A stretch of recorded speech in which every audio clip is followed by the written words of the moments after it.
और ज्यादा लगी है ऐसा दिख रहा है, आंख बच गई तेरी है? वो वैसे स्लिप खा गया अचानक।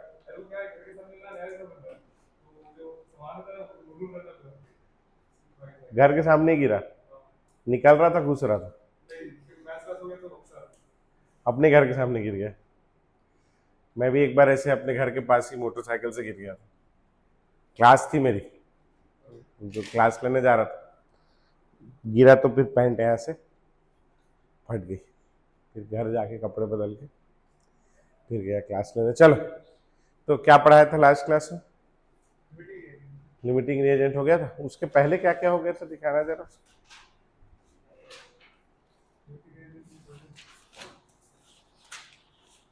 परसेंटेज प्यूरिटी वाले कर लिए थे। हम्म, हम्म, हम्म। मिक्सचर वाले भी कर लिए थे ना, ये दो वाले भी कर लिए थे है ना, ये भी हो गया था है ना।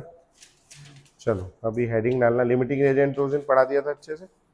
लिमिटिंग हेडिंग डालना परसेंटेज यील्ड, परसेंटेज यील्ड के सवाल करने, परसेंटेज यील्ड वाले। तो परसेंटेज यील्ड, ठीक है। अभी जैसे मान लो कि एक खेत है कोई है ना, और खेत में जो है, जो एक्सपेक्टेड यील्ड है उसमें, खेत में धान लगाया अपन लोगों ने, ठीक है। तो जो एक्सपेक्टेड यील्ड है वो एक खेत से मान लो कि 20 बोरी धान उगता है, ठीक। इस बार बारिश अच्छे से नहीं हुई, धूप ज़्यादा पड़ गई, धूप कम पड़ गई, कुछ एनवायरमेंटल फैक्टर थे, जो भी था, उसके कारण केवल 10 बोरी धान ही हुआ है ना। तो कितना परसेंट यील्ड हुआ एक्चुअल जो होना चाहिए था उसका? 50%। 20 बोरी होना चाहिए था, कितना हुआ? 10 बोरी, ठीक है। तो अपना एक्सपेक्टेड यील्ड कितना था? एक्सपेक्टेड कितना था अपना? 20 बैग्स था है ना।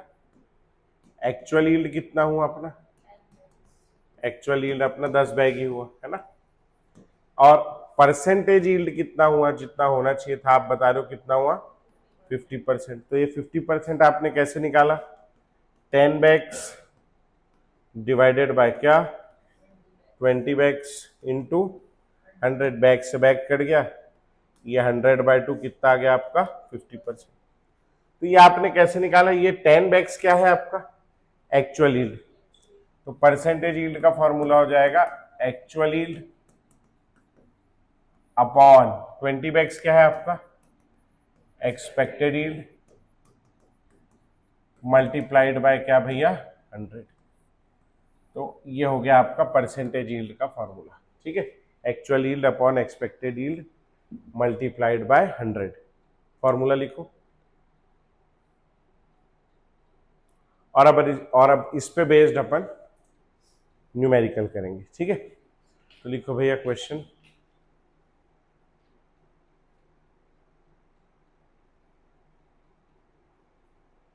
इन द रिएक्शन, कौन सा ले लूं? 2SO2 + O2 gives 2SO3,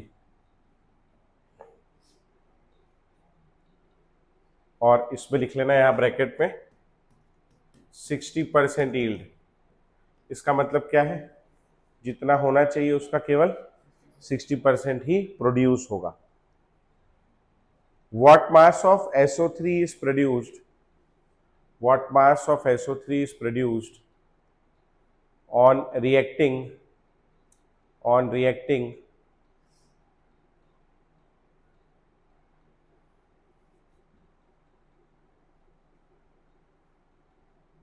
40 grams of SO2, on reacting 40 grams of SO2। चलो करने की कोशिश करो सॉल्व। पहले तो नॉर्मली सॉल्व करो जैसे करते हैं अपन। 60% एक्चुअल हुआ है, एक्सपेक्टेड तो तू अब निकालेगी कितना बनना चाहिए था 40 ग्राम से, ठीक है। 30 ग्राम। चलो देखें पहले कैसे होगा। पहले नॉर्मली O2 के बारे में बात नहीं कर रहा है, इसका SO2 का मोलर मास 32 प्लस 2 ऑक्सीजन का 32, 32 प्लस 32 कितना हो गया 64। 2 इंटू SO3 का मास कितना हो गया 32 प्लस 63 जा 48, कितना हो गया आपका भैया 80 ग्राम्स हो गया। ठीक, ये हो गया आपका 2 इंटू 80 ग्राम। अब इसमें कितना दिया इसका 40 ग्राम। अब ये कितना होना चाहिए, कितना एक्सपेक्टेड है वो अपन निकाल लेंगे है। कैसे निकालेंगे भैया कि 2 इंटू 64 ग्राम SO2 से 2 इंटू 80 ग्राम क्या प्रोड्यूस होता है SO3। 1 ग्राम SO2 से 2 into 80 divided by 2 into 64 gram SO3, 2 से 2 काट दिया हमने। 40 ग्राम SO2 से कितना हो जाएगा 80 divided by 64 into 40 grams of SO3। ठीक है, 8 के टेबल में 8 8 जा 64, 8 5 जा 40, 8 के टेबल में ये कितना टाइम्स आ गया 10 टाइम्स।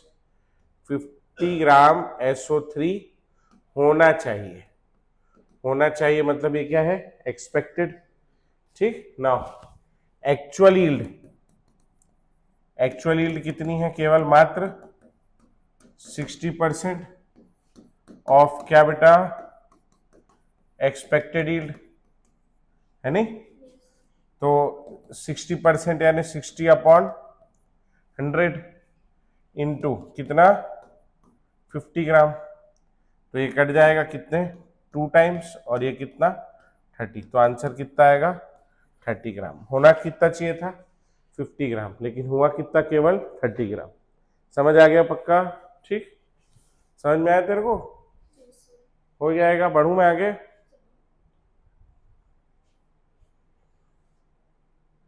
लगा के आई थी इसका सवाल जो आया था नीट में ब्यूटेन वाला, क्यों लगाई थी ब्यूटेन वाला। CO2 कितना पता नहीं मेरे को, आंसर नहीं पता, मगर मैं क्वेश्चन ऊपर ऊपर से देखा था। ब्यूटेन और CO2 वाला था ना, कितने ब्यूटेन से कितना CO2 बनेगा कुछ दिया था। हो गया, अब लिख ली। चलो आगे बढ़ेंगे, अगला सवाल लिखेंगे भैया एक तो। आज अपने को कचरा कूड़ा निपटाना है इस चैप्टर का। कार्बन प्लस O2 से CO2, इसका दिया 50% यील्ड। ठीक, इस रिएक्शन का। और CO2 प्लस CaO से बन रहा है CaCO3, इसका दिया है 70% यील्ड। ठीक, लिखेंगे what mass of CaCO3 is produced, what mass of CaCO3 is produced by taking 30 grams of carbon, by taking 30 grams of carbon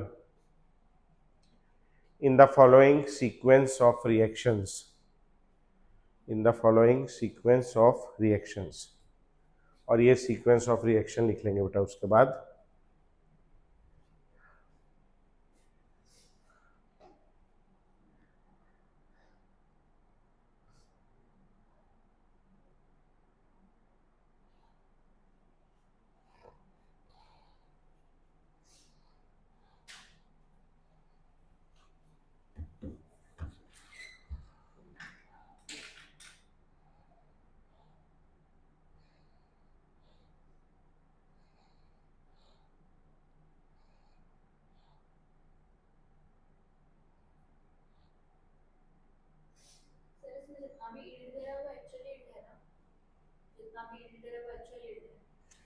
actual yield बनेगा ना, मतलब जो होगा।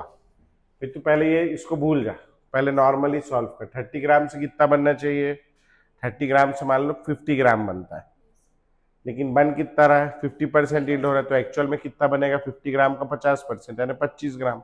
वो 25 ग्राम को यहाँ रख के इसका मास निकालेगी।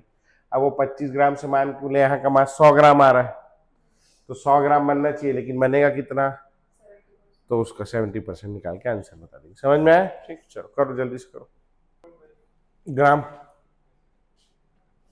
पता नहीं, मैं तो ऐसे मन से बना के दूँ। कितना ग्राम है इसका? अब कैसे करेंगे इसको? देखो, इसका 12 ग्राम है, इसकी बात ही नहीं कर रहा।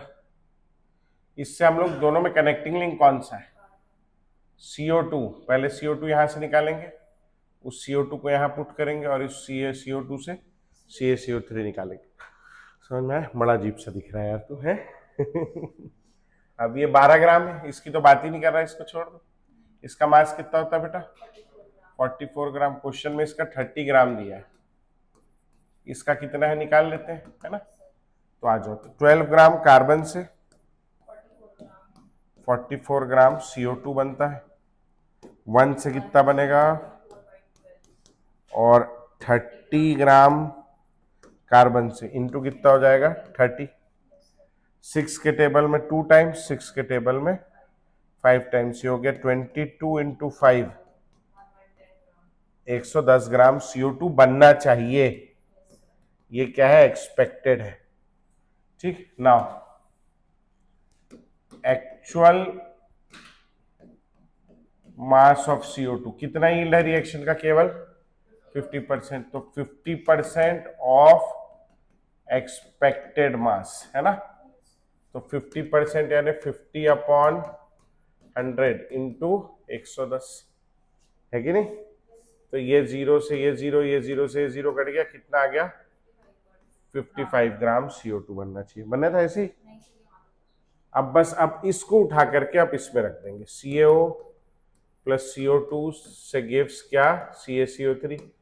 44 ग्राम से कितना बनता है? 100 ग्राम। तो 55 ग्राम से कितना बनेगा अपने को ये पता लगाना है नहीं? ये ऐसे। तो 44 ग्राम CO2 से क्या बनता है? 100 ग्राम्स ऑफ CaCO3। 1 से कितना बनेगा? 100 डिवाइडेड बाय 44, और यही कर लो 55 ग्राम CO2 से क्या बन जाएगा? इंटू 55 ग्राम CaCO3। 11 के टेबल में 4 टाइम्स, 11 के टेबल में 5 टाइम्स, तो ये 4 ये हो गया 25 इंटू 5 कितना हो गया? 125 ग्राम CaCO3 बनना चाहिए, एक्सपेक्टेड है, मगर एक्चुअल यील्ड कितनी है? केवल 70%। समझ में आया? तो अब 70% को कैसे निकालेंगे अपन लोग?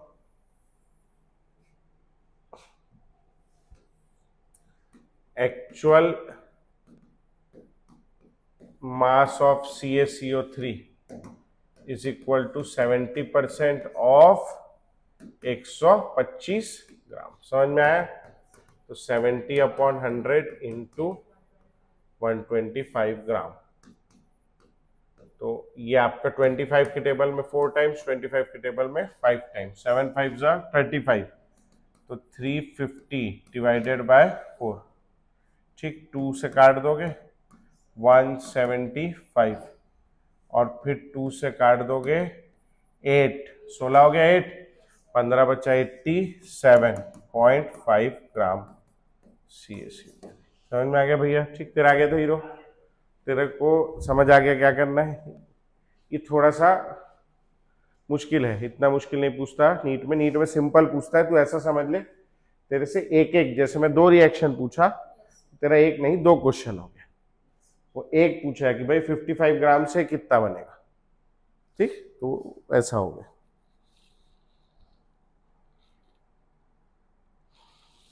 कितना नंबर आ रहा है? नहीं चेक की? इजी था केमिस्ट्री?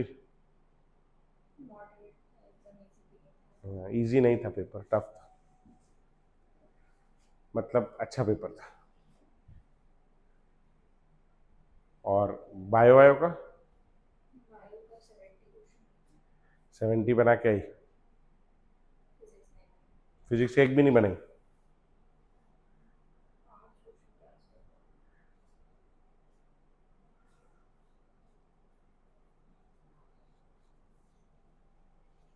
तुम लोग मैथ्स कितना बना के आए थे? मैथ्स 8 सवाल जो लगा दिया वो सिलेक्शन हो गया उसका मैथ्स में। 15 सवाल वाले का तो कई बार 80 परसेंटाइल भी आ जाता है, गलत बना आता है। हाँ, तो इसीलिए ना 15 सवाल बनाने का तो सोचना ही नहीं।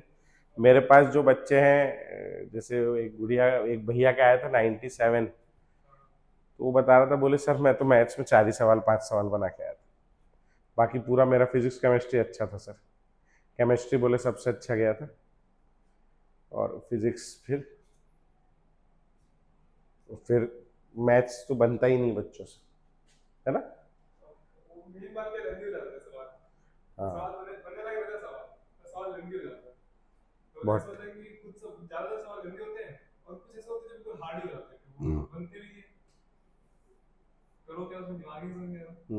नहीं नहीं, मैथ्स जेई में तो दिक्कत है ये, फिजिक्स केमिस्ट्री इजी रहता है। हाँ, वही स्कोरिंग भी है, वही लाज बचाता भी, सबके 4 नंबर है। इसीलिए मैथ्स में भैया जो टॉपिक से इजी सवाल आता हो वो टॉपिक अच्छे से करके जाना, जो अच्छे इजी टॉपिक हैं जिनसे टफ सवाल बनता ही ना हो, है ना, वो अच्छे से, जिनसे टफ सवाल बनता हो उसको दूर छोड़ देना, क्योंकि बहुत ऑप्शन है आपके पास, 10-15 सवाल आप छोड़ सकते हो। 15 अगर आपने सही बना लिए तो 60 नंबर तो यही हो गया, 140-150 नंबर बहुत हो जाता है ना। 170-80 ले आए तो आप तो भैया देवता बन गए, है ना। तो इसीलिए आप केमिस्ट्री में 20-22 सवाल बच्चा कर लेता है सही, तो 80-85 नंबर केमिस्ट्री में आ जाता है। फिजिक्स में भी गए गुजरे में भी 17-18-20 वो सही कर लेता है ना। तो माइनस मार्किंग के नाम से थोड़ा दब जाता है। चल आगे बढ़ेंगे भैया। इन द रिएक्शन, कौन सा रिएक्शन ले, N2 + 3H2 gives 2NH3, एकदम easy reaction. In the reaction N2 + 3H2 gives 2NH3 on taking कितना ग्राम ले लें N2 का, on taking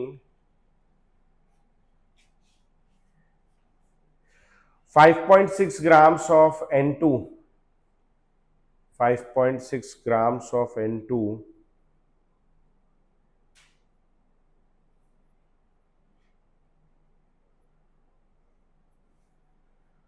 5.1 grams of NH3 was produced, 5.1 grams of NH3 was produced। ये कौन सा was produced है, ये एक्चुअल है या एक्सपेक्टेड है? एक्चुअल है, प्रोड्यूस हुआ है इतना, was produced। मैं एक्सपेक्ट कर रहा था कि आई एम एक्सपेक्टिंग, जब मेरे बच्चा होने वाला था, I am expecting a boy और a girl, but a boy was produced या बॉय वॉज बॉर्न। तो एक्सपेक्टेड क्या है, गर्ल और बॉय, एक्चुअल क्या है, बॉय। तो जो हुआ है वो दिया है, यहां दिया क्या है, कितना बना है, 5.1 gram ammonia is actually produced. Find percentage yield of the reaction, find percentage yield of the reaction. हाँ बेटा,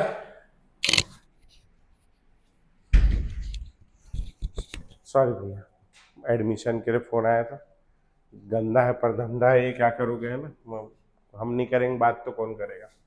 इसका 28 ग्राम दिया है, इसका 2 × कितना हो गया, 17 ग्राम, है ना, और इसका कितना दिया है, 5.6 ग्राम। अब ये मेरे को पता चल जाए कि एक्सपेक्टेड कितना है नहीं। अब 5.6 से मान लो 10 ग्राम एक्सपेक्टेड, एक्चुअल 5 ग्राम हुआ है, तो मैं निकालूंगा 50% यील्ड हुआ है।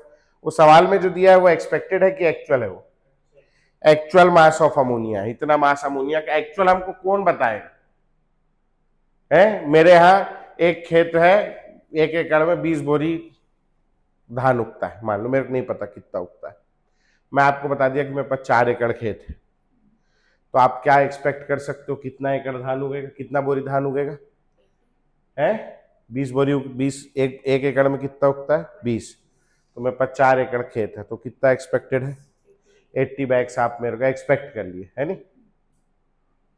अब एक्चुअल कितना प्रोड्यूस हुआ ये कौन बताएगा? ये आप कैलकुलेट कर सकते हो, ये मैं बताऊंगा ना। तो जो क्वेश्चन में जो बताया हुआ है वो कौन सा बताया हुआ है? एक्चुअल। वो आप कैलकुलेट नहीं कर सकते, कैलकुलेट आप यहां से कर सकते हो, ये वाला। ठीक, तो क्या लिखोगे बोलो? 28 ग्राम N2 से क्या प्रोड्यूस होता है?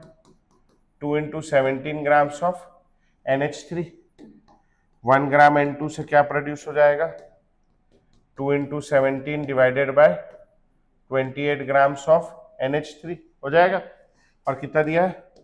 5.6 ग्राम N2 से कितना? 2 into 17 divided by 28 into 5.6 grams of क्या बेटा? NH3। ठीक है, ये हटा दो यहां से, एक तो 10 लगा देता हूं नीचे, ये कट गया कितना? 14 बार। 7 2 जा 14, 7 8 जा 56, ये 2 टाइम्स और ये 4 टाइम्स, 17 4 जा 68 डिवाइडेड बाय 10 कितना आ जाएगा? 6.8 ग्राम्स ऑफ क्या? NH3। ठीक है, तो याद करिए बेटा टेबल। हाँ, टेबल याद कर बैठ के। ये 6.8 ग्राम NH3 क्या है? एक्सपेक्टेड। अच्छा, अब परसेंटेज यील्ड पूछ रहा है, तो परसेंटेज यील्ड कितना हो जाएगा बेटा? एक्चुअल यील्ड डिवाइडेड बाय क्या? एक्सपेक्टेड यील्ड मल्टीप्लाइड बाय क्या भैया? 100। एक्चुअल यील्ड सवाल में दी, कितना प्रोड्यूस हुआ? 5.1। एक्सपेक्टेड कितना प्रोड्यूस होना था? 6.8। अच्छा, अगर ये नहीं समझ में आ रहा है तो आपको ये पता है हमेशा यील्ड कैसी होगी? 100% से कम। 100% से ज्यादा हो जाएगा क्या? नहीं। तो आप हमेशा छोटे वाले को ऊपर, बड़े वाले को नीचे रख के 100 से मल्टीप्लाई कर दोगे। ठीक है, तो छोटा आएगा आंसर हमेशा 100 से। तो ये हो गया आपका कितना? 51 डिवाइडेड बाय 68 इंटू 100। 17 3 जा 51, 17 4 जा 68। कितना परसेंट आ गया? 75। समझ में आया? चलो मॉड्यूल निकालो, एक तो टफ सवाल करेंगे अपन, और फिर अपन लोग कचरा कूड़ा निपटाएंगे इस चैप्टर का, लॉज वॉज है ना।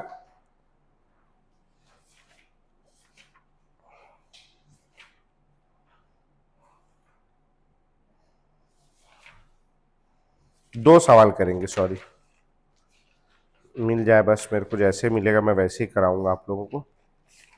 मिल गया मेरे को, पेज नंबर 40, क्वेश्चन नंबर 25। 40 में क्वेश्चन नंबर 25 बना के समझ आ रहा है कुछ?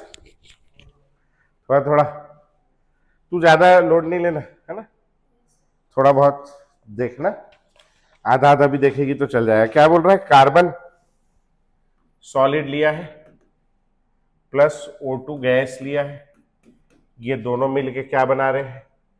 CO2 gas plus 400 kilo joule heat release कर रहे हैं, है ना।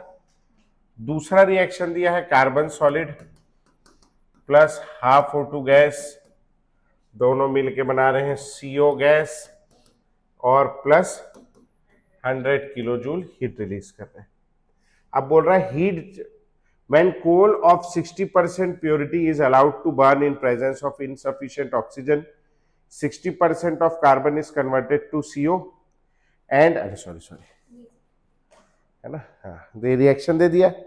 अब क्या बोल रहा है? when coal of purity 60% is allowed to burn in presence of insufficient oxygen, 60% of carbon is converted into CO2 and CO and remaining is, है ना, तो जो कार्बन है उसके दो टुकड़े कर दिए उसने, 60% काय में कन्वर्ट हो गया? CO, और रिमेनिंग यानी 40% काय में कन्वर्ट हो गया? CO2। इसका खुद का प्योरिटी कितना दे रहा है? 60%। समझ में आया? ठीक। अब बोल रहा है find out the amount of heat evolved when 0.6 kg of coal is burn, है ना। तो पूरा कोल कितना लिया है उसने? 0.6 kg। तो मास ऑफ कोल कितना हो गया भैया? 0.6 kg, या मैं बोल सकता हूं 600 ग्राम, बोल सकता हूं, 100 से मल्टीप्लाई कर दिया। Now mass of pure carbon, उसमें से 60% प्योर है बस बोल रहा है, तो प्योर कार्बन का मास कितना हो जाएगा? 60% ऑफ 600 ग्राम, तो ये कितना हो जाएगा आपका? 60/100, इंटू 600, ये 2 जीरो से ये दो, 6 6 जा 360 ग्राम मेरे पास प्योर कार्बन है। अब ये जो प्योर कार्बन है कितना है ये 360 ग्राम, इसमें का 60% इसमें कन्वर्ट हो गया, तो ये कितना हो जाएगा 60 अपॉन 100 इंटू 360, ये जीरो से ये जीरो से ये जीरो कट गया। अब 36 छोड़ा भी ऐसे लिख देते हैं भाई, ये बड़ा दिक्कत है भाई साहब इसका ना, मेरे साथ होता है जो। हाँ अपन इसको ऐसे लिख देते हैं 36 इंटू 6 ग्राम, और ये कितना कन्वर्ट हुआ, तो 40% ऑफ 360 ग्राम, ये जीरो से ये जीरो, ये जीरो से ये जीरो, कितना आ गया 36 इंटू 4 ग्राम। मतलब ये वाला जो रिएक्शन है जिसमें कार्बन से CO2 बन रहा है, उसमें कितना कार्बन है मेरे पास 36 इंटू 4 ग्राम। यहां बैलेंस्ड है रिएक्शन, 12 ग्राम कार्बन से कितना हीट रिलीज हो रहा है 400 kilo joule. 36 into 4 gram carbon से कितना हीट रिलीज होगा निकाल सकते हो। 36 इंटू 4 क्यों लिया, क्योंकि उतना ही काय में कन्वर्ट हो रहा है CO2 में। ठीक है, समझ आ रहा है। यहां पे क्या लिखोगे 12 ग्राम कार्बन से कितना हीट रिलीज हो रहा है 100 किलो जूल, तो 36 इंटू क्या लिखूं बोले यहां 6 ग्राम से कितना होगा निकाल लोगे, दोनों हीट निकल गया। क्या पूछ रहा है टोटल हीट, तो क्या करोगे फाइनली दोनों को ऐड कर दोगे। समझ में आया, चलो सॉल्व करके दो फटाक से क्वेश्चन। हाँ बेटा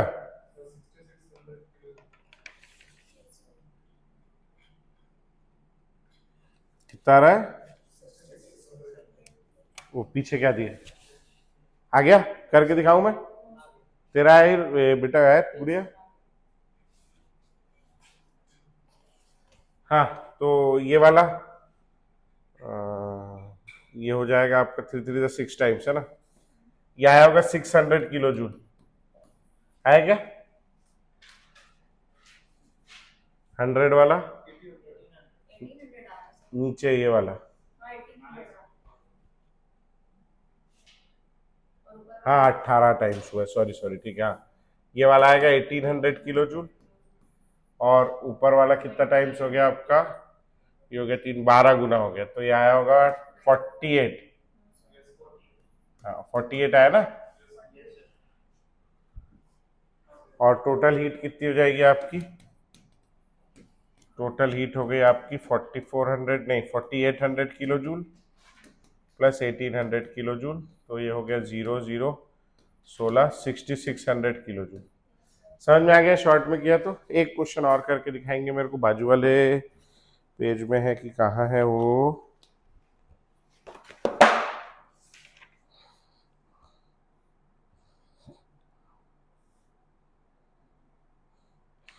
पेज नंबर 73 में नहीं 43 में, क्वेश्चन नंबर 17, पेज नंबर 43 में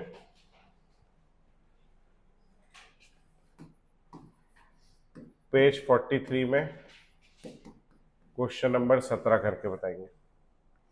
question number 17, in the above reaction, अब ये रिएक्शन दिया हुआ है ना, बेंजीन रिंग दिया है, से पता नहीं क्या किया है उसने, और ऊपर क्या लगा दिया भैया NO2 ऑर्गेनिक केमिस्ट्री घुसा दिया है ना। In the above reaction 3.9 gram of benzene, ये बेंजीन है, और ये वाला क्या है, ये नाइट्रोबेंजीन है ना। इसका कितना बोल रहा है 3.9 ग्राम ऑफ बेंजीन गेव या गिव्स 4.92 ग्राम्स ऑफ नाइट्रोबेंजीन। तो जो गिव्स मतलब कंफर्म है या एक्सपेक्टेड है, ये कंफर्म है, तो एक्चुअल मास ऑफ नाइट्रोबेंजीन कितना हो जाएगा 4.92 ग्राम। मैं पता लगा लूंगा एक्सपेक्टेड कितना है, अब मेरे केवल क्या निकालनी है परसेंटेज यील्ड निकालनी। तो अभी कैसे हो जाएगा बेंजीन का क्या फॉर्मूला होता है बेटा C6H6, 12 6 72 प्लस 6 कितना हो जाएगा 78 ग्राम। अच्छा इसका मास क्या है, इसका फॉर्मूला क्या हो जाएगा, C6, लेकिन एक H हटा दिया है, H5, और क्या लगा दिया उसकी जगह, NO2 लगा दिया। 12 6 72 प्लस 5 प्लस नाइट्रोजन का 14 और 16 2 32, 7 और 4 11, 11 और 2 13, कैरी ओवर 1 8 9, 9 और 3 12, कितना आ गया 123 ग्राम। ये इसका मास निकल जाएगा आसानी से। चलो और निकाल लेते हैं। 78 ग्राम C6H6 से मेरे क्या मिल रहा है, 123 ग्राम नाइट्रोबेंजीन, है ना। तो 1 से कितना मिलेगा, 123 डिवाइडेड बाय 78, और 3.9 ग्राम C6H6 से कितना मिलेगा, इंटू 3.9 ग्राम क्या, नाइट्रोबेंजीन मिलना चाहिए। समझ में आ गया। ये डेसिमल हटाओ, नीचे क्या आ जाएगा 10, ये 40 में एक कम है, ये हाँ कितने टाइम्स जा रहा है, 2 टाइम्स, ठीक है। इसको डिवाइड कर देते हैं, और 2 से कितना हो जाएगा 61.5, ठीक है, डिवाइडेड बाय 10, 6.15 ग्राम नाइट्रोबेंजीन क्या है आपका, एक्सपेक्टेड है, कैलकुलेटेड है, इतना बनना चाहिए। समझ में आ गया। एक्चुअल कितना बन रहा है, छोटा हो जाए भाई, एक्चुअल कितना बन रहा है, मात्र 4.9,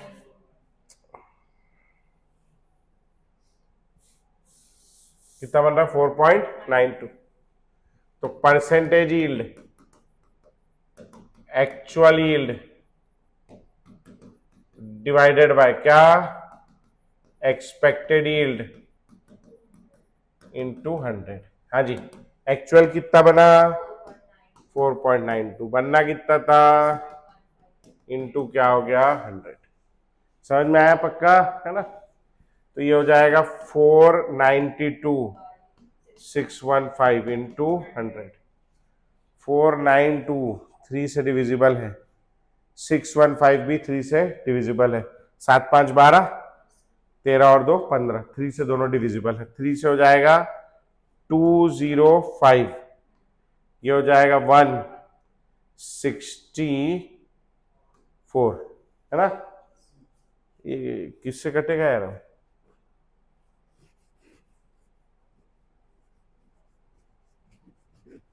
चलो ऐसे ही काटेंगे, अब नहीं कट रहा है तो। 200 का टेबल आता है, 200 का है, 200 का टेबल तो आता है। 200 का नोट नहीं देखा तुमने, देखा है ना 200 का नोट, 200 का टेबल आता है। ये कितना है 1600, 1600 के आसपास है। शुरू में कितना नोट लगेगा 8, 205 इंटू 8, 8 पंचे 40, 4 1640, कितनी बार 8 बार, कितना हो जाएगा 1640। ये 0 आ गया, 0 टाइम्स, तो आंसर कितना आ गया आपका भैया 80%, ठीक है। समझ में आया कैसे करना है, ठीक है। चलो, तो ऐसा यील्ड वाला नीट में नहीं पूछता है ना।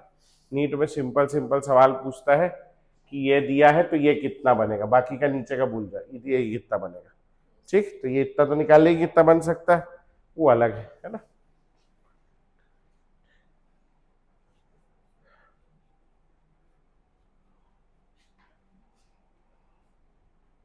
लॉज ऑफ केमिकल कॉम्बिनेशन नहीं पढ़ाया हूं ना मैं, चलो आज वो पढ़ के है।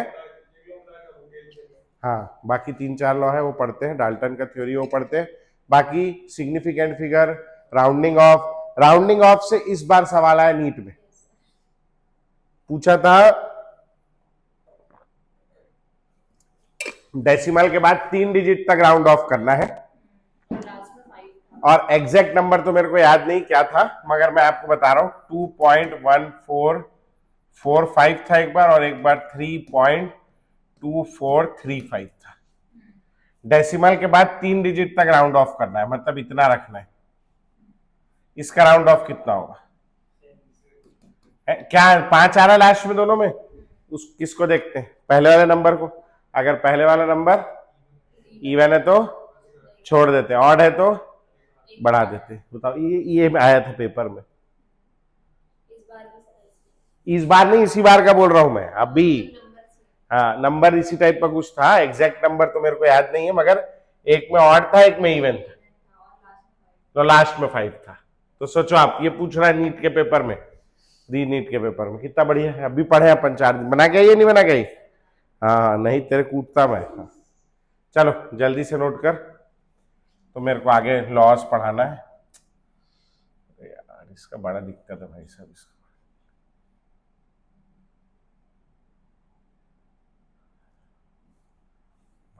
अब इतना छोटा हो गया, जल्दी लिख। अरे लिख ले बेटा, ऐसे लिख ले। नहीं मान रहा तो मैं क्या करूं।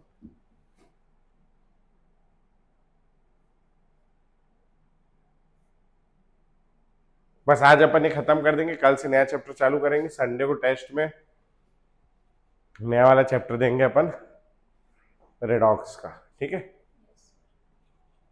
अगले टेस्ट में मिला के देंगे, इस हफ्ते एक ही टेस्ट, एक ही टॉपिक देंगे, ज्यादा नहीं, ठीक है। हाँ मतलब वो मंडे को, हर मंडे होगा तुम्हारा टेस्ट भैया।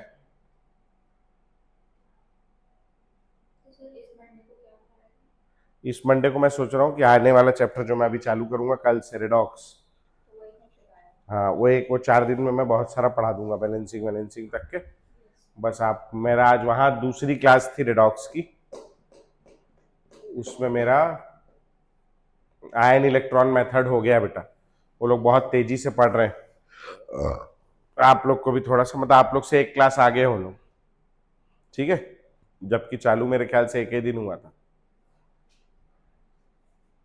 तो एक क्लास वो लोग आगे हो गए हैं, तो आप लोग को भी थोड़ा जल्दी जल्दी पढ़ना चाहिए। हो गया, बढ़े आगे। चलो हेडिंग डालेंगे भैया, लॉज ऑफ केमिकल कॉम्बिनेशन। कचरा कूड़ा, मेन चैप्टर का हिस्सा खत्म हो गया, अब कचरा कूड़ा। Laws of chemical combination. Laws of chemical combination में सबसे पहला लॉ है law of conservation of mass. Law of conservation of mass, law of conservation of mass. हाँ जी, क्या कहता है बताओ ये है? मास को क्रिएट और डिस्ट्रॉय नहीं कर सकते। लिखेंगे मास can neither be created, mass can neither be created nor be destroyed in a chemical reaction. Mass can neither be created nor be destroyed in a chemical reaction, ठीक है। ये लॉ है। इसका क्या मतलब है? अगर A प्लस बी रिएक्ट करके C बना रहे हैं, तो ऐसे केस में मास of A plus mass of B बराबर क्या होगा बोलो? Mass of C। अब ऐसा हो जा रहा हो A और B मिल रहे हो और B मैंने एक्सेस में ले रखा हो और उसमें C बन रहा हो। अब A तो पूरा यूज हो जाएगा, B एक्सेस में, तो एक्सेस में जरूरत से ज्यादा है, मतलब रिएक्शन होने के बाद बच जाएगा, तो ये हो गया अनरिएक्टेड B। समझ में आया? ठीक। अब ऐसे केस में हो जाएगा mass of A plus mass of B is equal to क्या? मास ऑफ C प्लस जो बच गया मास ऑफ अनरिएक्टेड B। समझ में आ गया पक्का? ठीक, नोट करो फटाक से। हो गया? लिखेंगे not valid in case of nuclear reactions, not valid in case of nuclear reactions, not valid in case of nuclear reactions, where not valid in case of nuclear reactions where energy is converted, नहीं, where mass is converted, where mass is converted into energy. ठीक है, मास क्या में convert हो जाता है बेटा, energy में, उन रिएक्शंस में वैलिड नहीं होगा। समझ में आ गया भैया? ठीक, अगला लिखेंगे, ये लॉ इसमें कुछ समझाने का है नहीं, समझाऊं क्या ये, मतलब गलत बुरा लगेगा मेरे को। अगला लिखेंगे law of constant proportion. Second है लॉ ऑफ कांस्टेंट प्रोपोर्शंस और definite proportions. Law of constant proportions और law of definite proportions. Law of constant proportions और law of definite proportions.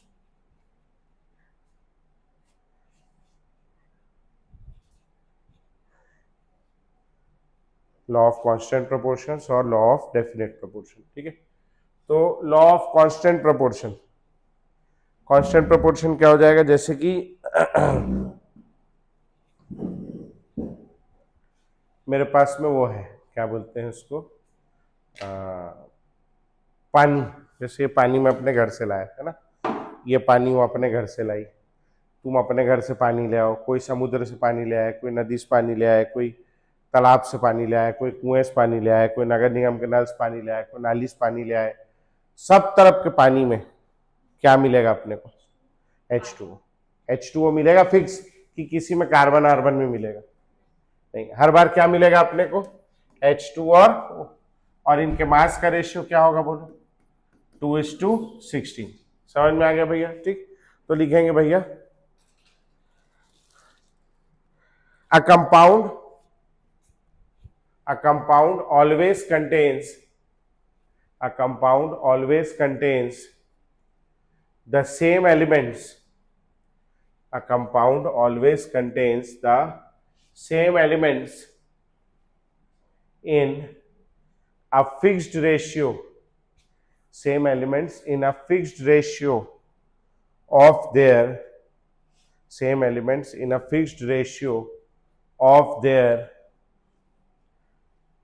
mass, irrespective of the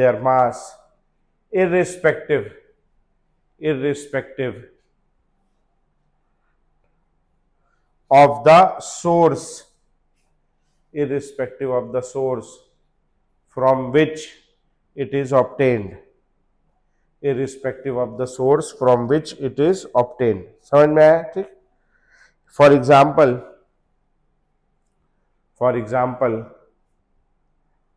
water obtained from different sources,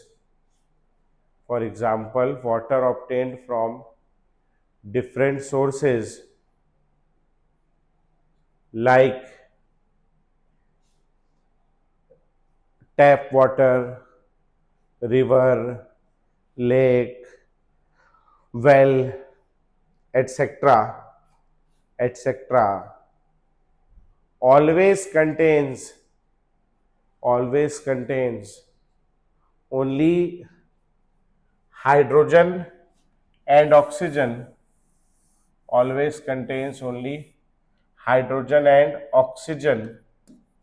in the ratio 1:8 by their mass,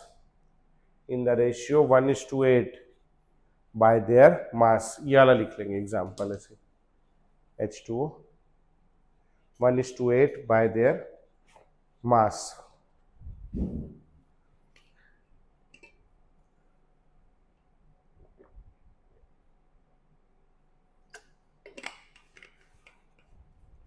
हो गया? ऐसे ही आप CO2 obtain करिए, कहीं से भी ऑब्टेन करिए CO2, कार्बन को जला के ऑब्टेन करिए CO2, है ना, ब्यूटेन के कंबस्शन से ऑब्टेन करिए CO2, CaCO3 को गर्म करके ऑब्टेन करिए CO2, कहीं से भी ऑब्टेन करिए CO2, कार्बन डाइऑक्साइड, इसमें हमेशा क्या होगा, कार्बन और ऑक्सीजन, जिनका रेशियो क्या होगा, 12:32, 4 के टेबल में 3:8। समझ में आया भैया? तो ऐसे आप कई एग्जाम्पल लिख सकते हो। ठीक है, अगला लिखेंगे law of multiple proportions, law of multiple proportions, law of multiple proportions लिखेंगे when two elements combine, when two elements combine to form, when two elements combine to form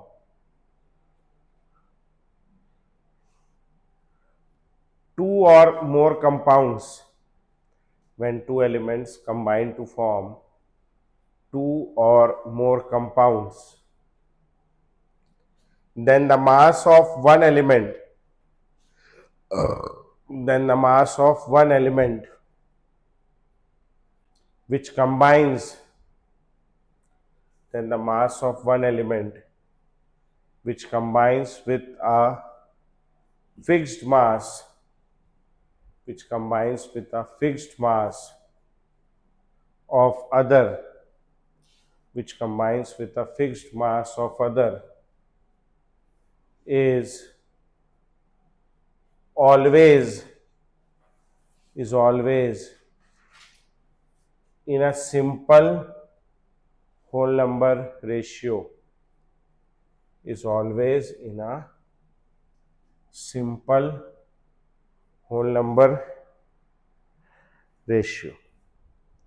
ठीक है, अब इसका क्या मतलब है, जैसे कार्बन और ऑक्सीजन आपस में कंबाइन करके क्या क्या बनाते हैं, CO और CO2। मास ऑफ कार्बन 12 और 12, मास ऑफ ऑक्सीजन 16 इंटू 2, क्या रेशियो आएगा 1:2। अब पढ़ो क्या बोल रहा है, if two elements combine to form, देखते भी जाना इधर, if two elements combine to form two or more compounds, then mass of one element which combines with fixed mass of other. Carbon का मास कैसा है, फिक्स्ड। कार्बन कौन सा element है, पढ़ के बताओ, फिक्स्ड मास वाला एलिमेंट कौन सा है, वन एलिमेंट है कि अदर एलिमेंट है, अदर एलिमेंट है, मतलब कार्बन कौन सा हो गया, अदर, फिक्स्ड मास है, गोली मारो इसको। If two elements combine to form two or more compounds, then mass of one element is always in a simple whole number ratio. Condition क्या है, दूसरे का मास कैसा होना चाहिए, कांस्टेंट, फिक्स्ड होना चाहिए। समझ में आ गया। जैसे आपके पास हाइड्रोजन और ऑक्सीजन मिलके क्या क्या बनाते हैं, H2O और H2O2। मास ऑफ हाइड्रोजन 2 और 2, मास ऑफ ऑक्सीजन 16 इंटू 1 और 16 इंटू 2, क्या रेशियो आ गया 1:2। एक का मास फिक्स कर दो, दूसरे का मास क्या आएगा, सिंपल होल नंबर रेशियो। समझ में आया। सिमिलरली मेरे पास नाइट्रोजन और ऑक्सीजन है, ये लोग कंबाइन करके भाई साहब आप यकीन नहीं करेंगे, N2O, N2O2, N2O3, N2O4, N2O5 सब बनाते हैं। ठीक है, आप मास ऑफ नाइट्रोजन निकालेंगे, मास ऑफ ऑक्सीजन निकाल के रेशियो निकालेंगे। चलो जल्दी से करो, 1 मिनट बैठा हूं मैं। है बेटा 1:2:3:4:5 आ गया, समझ में बन जाएगा। कांस्टेंट प्रोपोर्शन में क्या होगा, कांस्टेंट प्रोपोर्शन में हमारे पास सेम कंपाउंड होगा हर बार, और उसका प्रोपोर्शन हर बार क्या मिलेगा, constant, fixed constant. Multiple proportion में क्या होगा, हमारे पास एक से ज्यादा कंपाउंड होंगे और उनका सिंपल होल नंबर रेशियो निकल के आएगा। ठीक है जी, है ना। चलो अगला हेडिंग डालेंगे भैया, चौथा, बर्जीलियस हाइपोथेसिस। बर्जीलियस हाइपोथेसिस एक मैं पढ़ा चुका हूं इसमें से, है ना।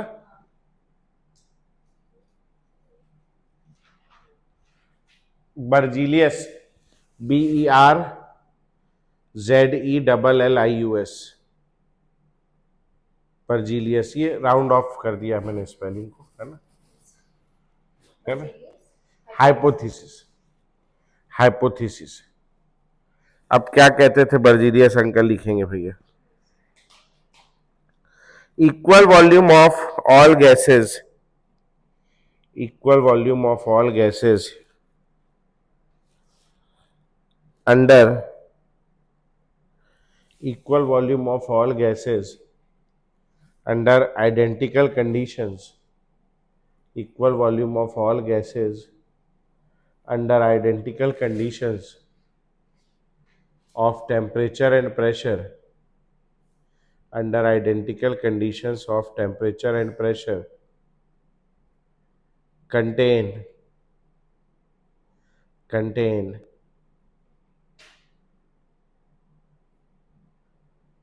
equal number of atoms, equal volume of all gases under identical conditions of temperature and pressure contain equal number of atoms. ये किसने कहा भैया? बर्जीलियस ने। तो लोगों ने बोला ऐसे कैसे मान ले तेरी बात, तो बर्जीलियस ने एग्जाम्पल दिया कि सपोज करो मेरे पास N2 है और O2 है, कौन सी कंडीशन लेनी, क्या बोल रहा है, equal volume of all gases under identical conditions of temperature and pressure. बोलो टेम्परेचर प्रेशर की कंडीशन एट एनटीपी, एनटीपी ले लिया। इक्वल वॉल्यूम चाहिए, इसका मैंने ले लिया 22.4 लीटर, इसका भी ले लिया 22.4 लीटर, मेरी मर्जी, इक्वल वॉल्यूम है। नंबर ऑफ मोल्स 22.4 लीटर, कितना आ जाएगा बोलो? 1 मोल। ये भी कितना आ जाएगा? 1 mole. Number of molecules, number of molecules, कितना मॉलिक्यूल, 1 मोल में कितना मॉलिक्यूल होगा? Na, इसमें भी कितना होगा? Na।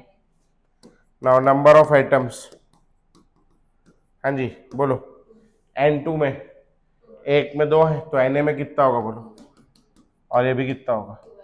तो बर्जीलियस खुश हो गया, बोले देखो देखो मैंने कहा था, सेम हो गया करके। तो लोगों ने बोला रुको जरा, सबर करो, इतना मत हड़बड़ाओ, कुछ और गैस लो। तो बर्जीलियस ने बोला तू बता कौन सी गैस लूं, बता तू, बोल CO2। हाँ CO2 लूं, है ना। और तू बता, तू बोल NH3। हाँ देखो NH3, जो तुम बोल रहे हो वो गैस ले रहा हूं, अपने मन से नहीं ले रहा हूं, है ना। ठीक, इसका भी सेम वॉल्यूम ले लिया 22.4 लीटर, इसका भी कितना ले लिया? 22.4 लीटर। ठीक, हाँ इसका कितना आ जाएगा बोलो? 1 मोल। इसका भी कितना आ जाएगा? यहाँ क्या आएगा? Na। यहाँ भी क्या आएगा? आगे। अब इसमें मॉलिक्यूल है तो Na, एटम्स कितना आएगा? 3 नहीं, 3 Na, और इसमें 4 Na। तो बर्जीलियस को बोला ले देख, सही हो गया गलत हो गया? गलत हो गया। समझ में आया? लेकिन उसी क्लास में बर्जीलियस की जब मैं पढ़ा रहा था, आप यकीन नहीं मानेंगे, ये वाली बेंच में एवोगैड्रो बैठा हुआ था, यहीं बैठा था तीसरी बेंच में। तो एवोगैड्रो की एक चीज पे नजर गई कि माना नंबर ऑफ एटम सेम नहीं है, मेरे को मत देखो, बोर्ड को देखो, हाँ मेरे को देखना, इतना सुंदर हूं क्या मैं? हाँ माना नंबर ऑफ एटम सेम नहीं है, मगर अरे क्या बात है, एवोगैड्रो है तू, है नहीं, नंबर ऑफ मॉलिक्यूल क्या है? सेम। तो यहां से एवोगैड्रो ने अपना, एवोगैड्रो, ये तो बर्जीलियस की हाइपोथेसिस थी, बर्जीलियस ने कह दिया था बस, एवोगैड्रो ने अपना लॉ दिया। एवोगैड्रो ने क्या लॉ दिया? Equal volume of all gases under identical condition of temperature and pressure does not contain equal number of atoms but contains equal number of molecule. समझ में आ गया पक्का? तो आप ये लिखो, ये डब्बा नहीं बनाना ना, तो डब्बा क्या है कि पहले इतना लिखो फिर वो लिखाता हूं। हो गया? एज हाँ उसी के नीचे लिखना, as equal volume of all gases do not have same number of atoms, equal volume of all gases do not have same number of atoms, therefore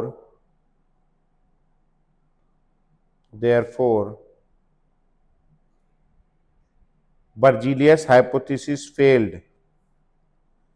Therefore Berzelius hypothesis failed. Berzelius का hypothesis क्या हो गया? failed. अगला heading डालेंगे अवोगैड्रोस law. अवोगैड्रोस law. अवोगैड्रोस law इसमें लिखेंगे भैया equal volume of all gases, equal volume of all gases under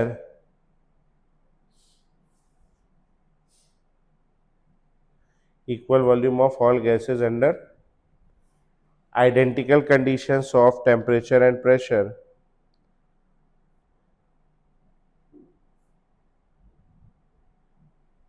equal volumes of all gases under identical conditions of temperature and pressure contains equal number of molecules, contains equal number of molecules. समझ में आ गया भैया? ठीक. ऐसा क्यों हुआ? ऐसा इसलिए हुआ कि बर्जीलियस जो है ना उसने एटॉमिसिटी कंसीडर नहीं किया था, उस सब को मानता था मोनो एटॉमिक है. अब यहाँ ये 2Na क्यों आ रहा है? क्योंकि ये डायटॉमिक है. CO2 3Na क्यों आ रहा है? क्योंकि वो ट्राई एटॉमिक है. एटॉमिक समझ रहे हो? एटॉमिसिटी कितने एटम है, इसमें 2 एटम है इसलिए 2Na, 3 एटम है इसलिए 3Na. बर्जीलियस ने सबको क्या मान लिया था? Mono atomic. तो सब में एटम का नंबर भी कितना आ रहा था? Na. उस समय खोज नहीं हुई थी, अवोगैड्रो ने ये सब खोज करी. समझ में आ गया भैया? पक्का? ठीक हो जाएगा. अगला हेडिंग डालेंगे डाल्टन्स एटॉमिक थ्योरी. ये लॉज ऑफ केमिकल कॉम्बिनेशन एक पहले पढ़ा दिया था मैंने, गेलुसेक लॉ आपको, है ना. अगला लिखेंगे Dalton's atomic theory. Dalton's atomic theory. हाँ जी, ये बहुत बढ़िया थ्योरी है. इसमें डाल्टन 4-5 पॉइंट दिए हैं, चारों पांचों लगभग गलत है ना. क्यों पढ़ रहे हैं हम लोग? नहीं पढ़ना चाहिए साले को, क्या करें, सवाल पूछता है पेपर में, है ना, इसीलिए पढ़ रहे हैं. नहीं तो कुछ भी ना पढ़े, है ना, मैं घर में सोऊं अपने. तो लिखेंगे डाल्टन्स एटॉमिक थ्योरी में main postulates. Main postulates.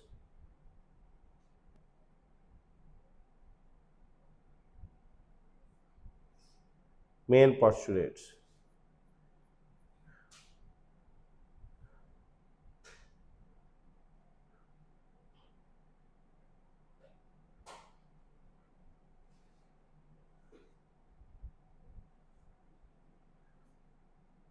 Matter consist of, number 1 लिखेंगे, matter consist of indivisible atoms.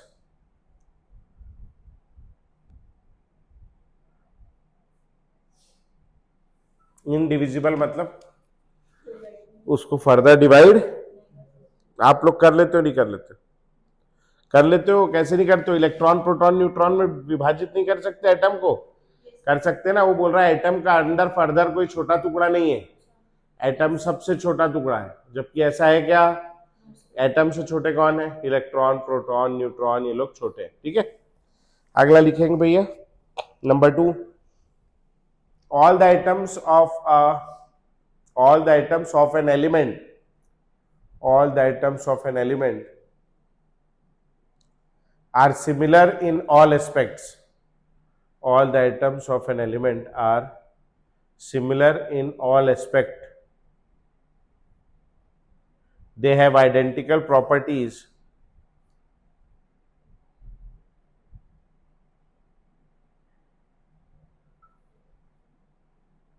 They have identical properties including atomic mass. Including atomic mass. अब ये वाला पॉइंट जो है ये कैसे गलत हो गया? तो अब क्लोरीन के 2 आइसोटोप्स आप लोग अच्छे से जानते हो. क्लोरीन के 2 आइसोटोप्स हैं. एक है Cl1735 और एक Cl1737. बीच में हम लोगों ने इसका वो भी निकाला था, एवरेज एटॉमिक मास शुरू में, है ना. तो भैया ये जो Cl है, ये दोनों Cl का मास सेम है अलग अलग. तो डाल्टन की थ्योरी गलत हो गया वाला पॉइंट है ना, ब्रैकेट में लिख लो, ऐसे लिख लो, आइसोटोप्स हैव बट लगा लेना, but isotopes have different atomic mass, और ऐसा चित्र बना लो, फ्लो चार्ट बना लो, दोनों ही Cl है मगर दोनों का एटॉमिक मास क्या है बेटा, अलग अलग है।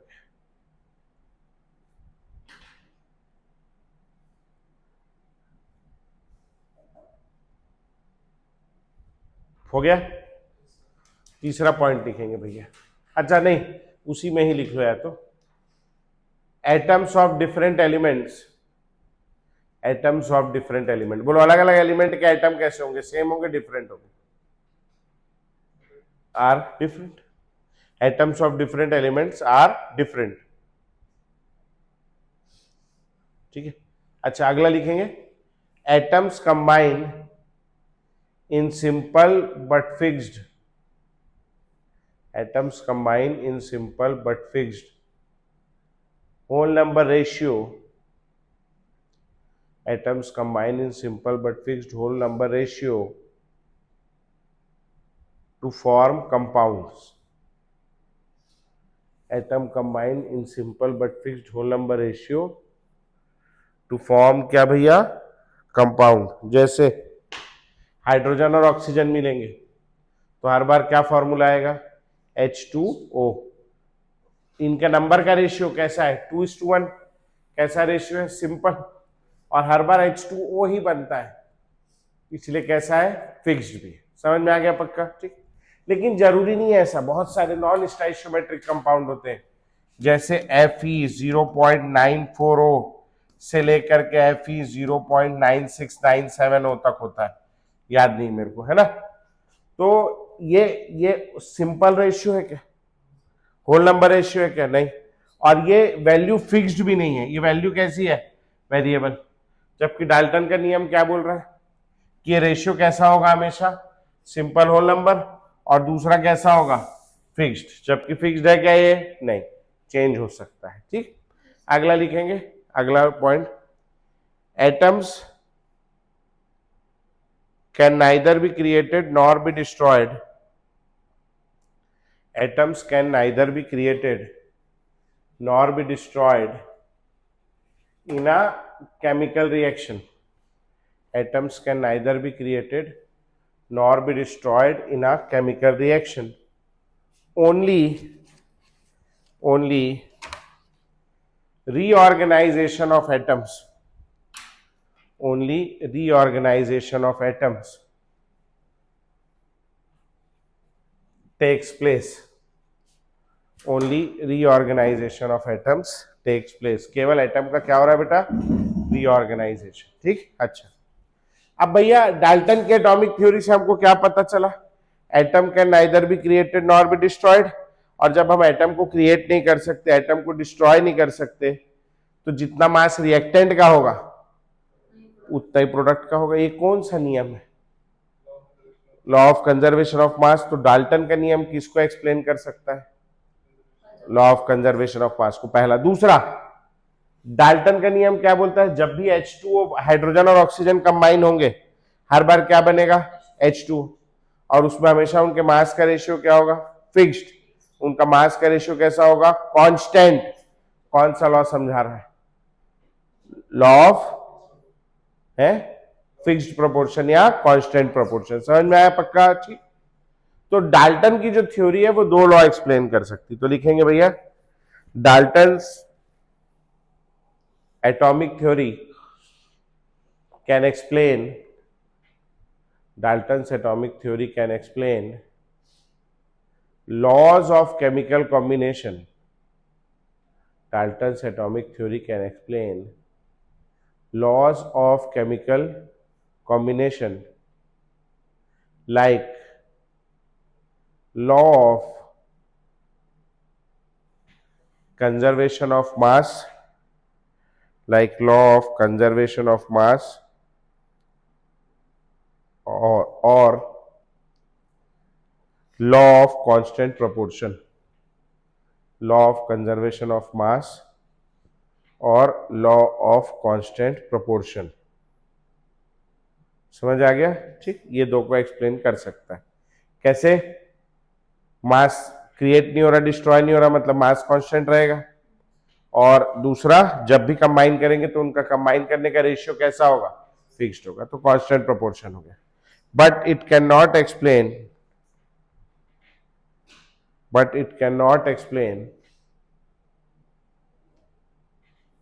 Law of gaseous volume.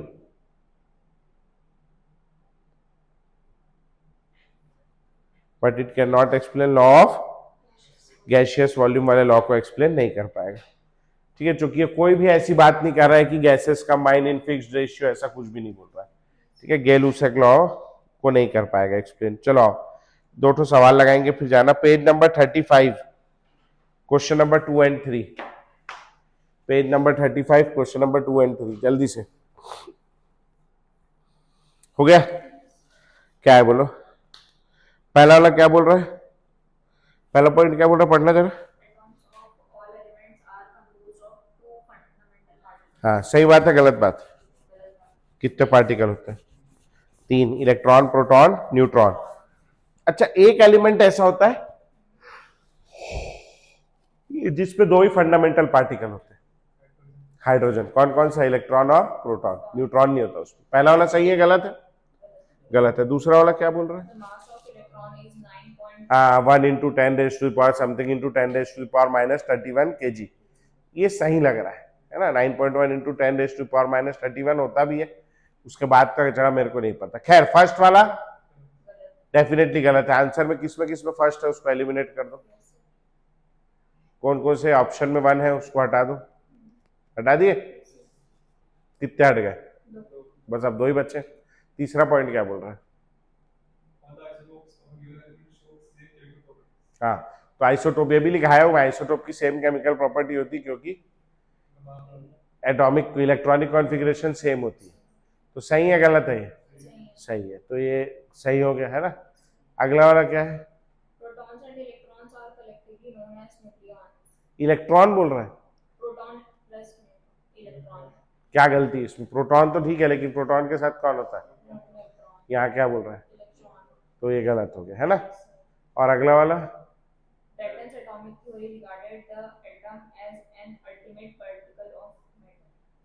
सही, बन गया आंसर। आगे उसके बाद वाला?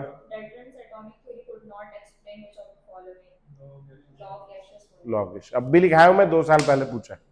समझ आ गया? ला दिखाना एक बार।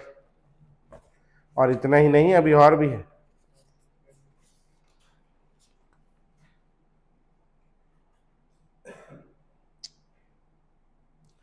ये पेज नंबर 38, क्वेश्चन नंबर 4। ये भी यहीं का है, मगर मैंने इसको पढ़ाया नहीं है, मगर आप लोग बता सकते हो। पेज नंबर कौन सा बोला? Question number 4। क्या बोल रहा है? पहला वाला वेट के बारे में बोल रहा है, नहीं?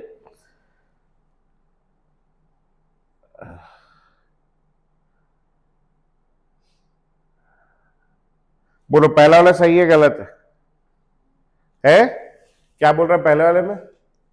पहले वाले में बोल रहा है weight of a substance is the amount of matter present in it. दूसरे वाले में mass is the force exerted by gravity of an object. बताओ, मास है क्या ग्रेविटी वाला फोर्स? नहीं, वो क्या है? वेट। W बराबर mg। तो सेकेंड वाला पॉइंट सही है, गलत है? और पहला वाला पॉइंट क्या है? वेट को बोल रहा है अमाउंट ऑफ सब्सटेंस खाली, जबकि वेट क्या होता है? नीचे लगने वाला फोर्स। मास होता है अमाउंट ऑफ सब्सटेंस, और वेट क्या होता है? फोर्स। तो बोलो कौन सा सही है? दोनों ही गलत है। ठीक है, मास क्या होता है? Mass is the amount of substance, जिसको वेट बोल रहा है वो। और वेट क्या होता है? W बराबर mg।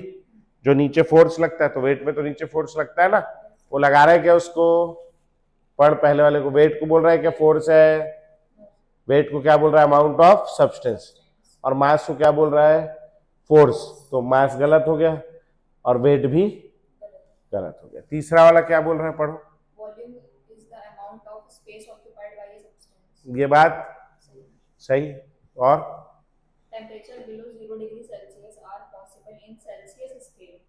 But in Kelvin scale, negative temperature is not possible. बताओ केल्विन में नेगेटिव में टेम्परेचर अलाउड है कि नहीं? 0 केल्विन के नीचे होता नहीं, 0 केल्विन ही हाइपोथेटिकल होता है। नेगेटिव किस में अलाउड है? डिग्री सेंटीग्रेड, -2 -5 है ना। बोलो कौन सा सही है? डी भी सही है। और भी है क्या कोई? क्या? Precision refers to the closeness of various measurement for the same point. हाँ बताओ, प्रिसीजन और एक्यूरेसी। एक्यूरेसी क्या होती? एक्चुअल वैल्यू के कितना क्लोज है ना। और प्रिसीजन क्या होता है? सारी वैल्यूज कितना क्लोज है, आसपास है। तो सही है गलत है? सही है ये वाला। फिर अब ऑप्शन ढूंढ लो आप कौन सा, तो बन जाएगा, कर लोगे। चलो अब ये मॉड्यूल पूरी लगाएंगे, आपका होमवर्क है। इसके साथ चैप्टर समाप्त हो गया। कल अपन लोग नया चैप्टर चालू करेंगे, रेडॉक्स रिएक्शन। ठीक है जी, चलो छुट्टी।